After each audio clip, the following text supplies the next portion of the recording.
Let's go to the next one. This then pulls us into redefining meaning and success and breaking with unhelpful belief systems, right?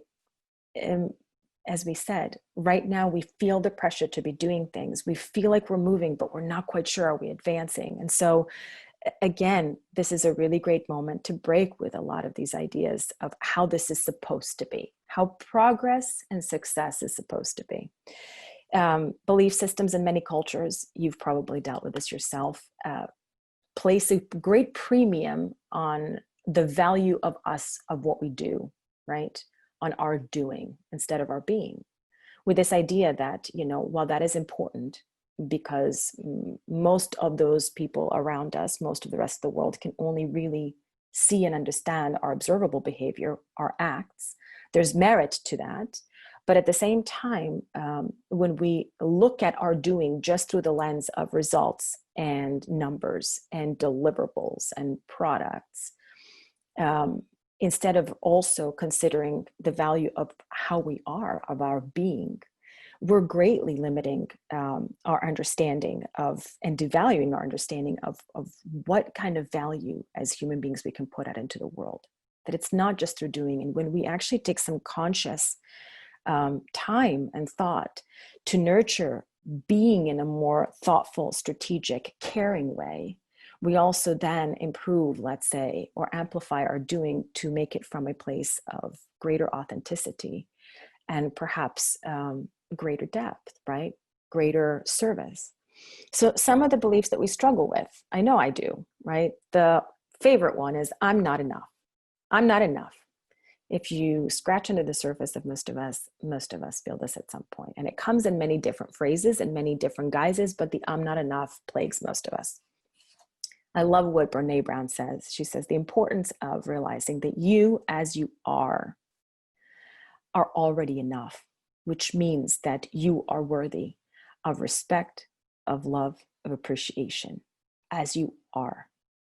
Another thing is separating that from your particular performance on a given task, on a given project.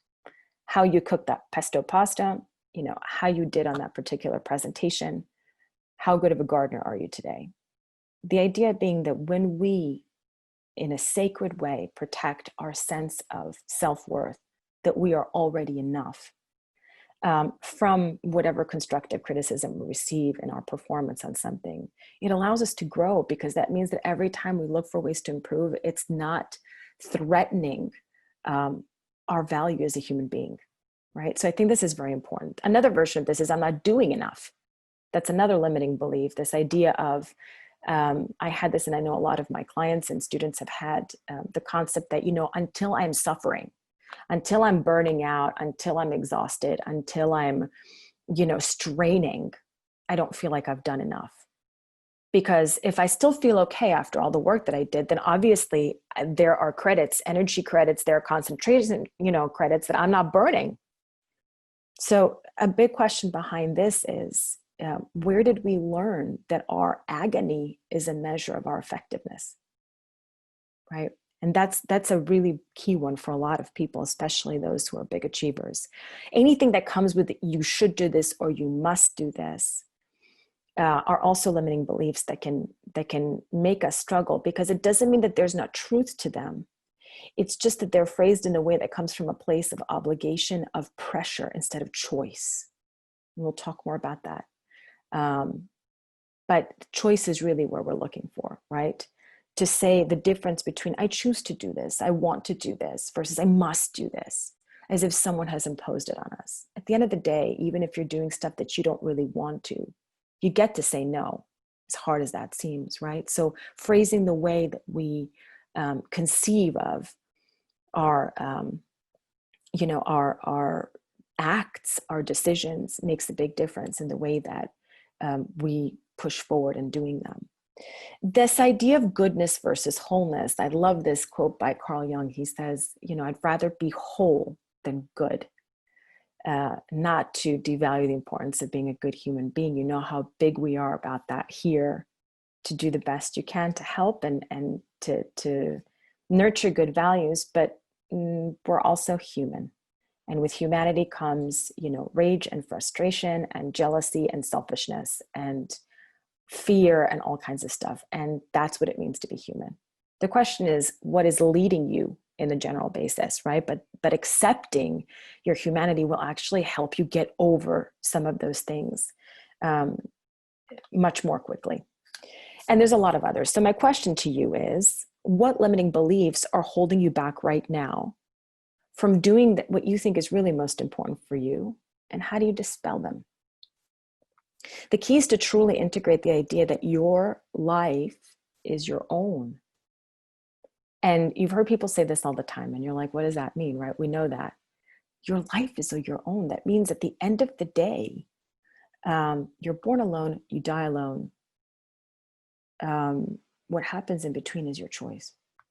It's each one of our choices, right? So really understanding that on the one hand, the human experience, the emotions we feel, the life milestones we go through are very similar person to person. But the internal world, the personalities of those around us, and ourselves are massively different.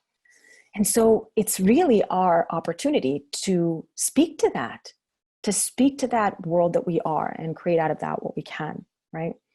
The more that we integrate this belief, the less battles we have with ourselves and with others, because suddenly we have an understanding of our limits that's much healthier. And the better we nurture ourselves without apology, right? Because it doesn't mean that if I have to take care of myself, I have to be hurting someone else. No. But if you're constantly in dynamics and relationships where it's being placed upon you that your own needs aren't important, then that's what it's going to feel like when you decide to do something for yourself.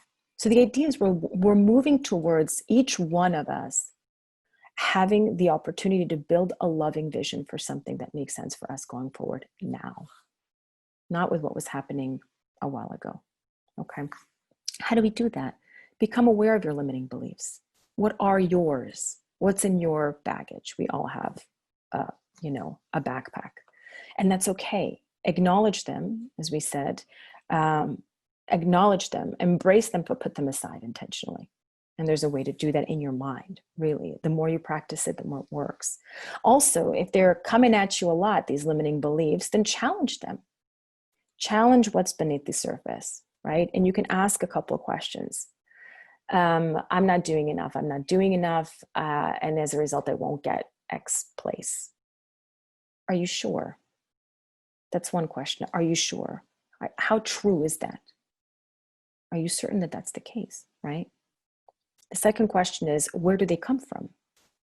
Where do these beliefs come from? Ask yourself, because sometimes we hold them as if they're our own, but you realize that you inherited that from family, and they've inherited that from their parents, or cultures, or neighbors, or, childhood friends, or whoever. But there's a massive power that comes with saying, wait a minute, I don't think I subscribe to this anymore. Or if I do, I'm going to do it on my own terms. And the last is, how do they really serve you? I hear a lot of people say, you know what, if I don't rush, I don't get things done. And then we say, how does that serve you? And a lot of people say, well, like hell, I'm exhausted. I'm stressed out all the time, right? I'm constantly nervous. And we say, well, there's another way. Just because it's been working for you in some way doesn't mean it's the only way, right? And especially if there's a cost at it. Write in detail. Write in detail what success and meaning are for you right now. And in this case, we're talking about your general vision for a life going forward. But write it in detail. That means, what kind of a loved one do you wish to be, if that's what you care about? What does it mean for you in your profession? What does it mean for you with yourself? But write it in detail, because the details is where we get more insight and exactly how you want to have a certain role in your life or achieve certain things in life. But this is the overall. This is not the priorities right now. These are really building the vision for what for you is a meaningful, successful life from where you are right now. We also say, it's important to ask why. Why is that important for you, right? And this goes back to making sure that you're really choosing what you're saying is a vision for you going forward. Draw it. We do this a lot in our workshops here. It doesn't matter if you're a good drawer or a bad drawer. It has nothing to do with that. Draw, for example, how you see yourself now and how you'd like to see yourself in the future. It's a very powerful exercise, especially for those that may struggle finding the right words to verbalize what their own vision for success would be. And surround yourself with people who are going to support you in creating the vision, creating the sense of success that is meaningful for you. Now, there may be people very close to you who love you and care for you, but don't quite get this new idea. What is now success? What is now meaningful for you?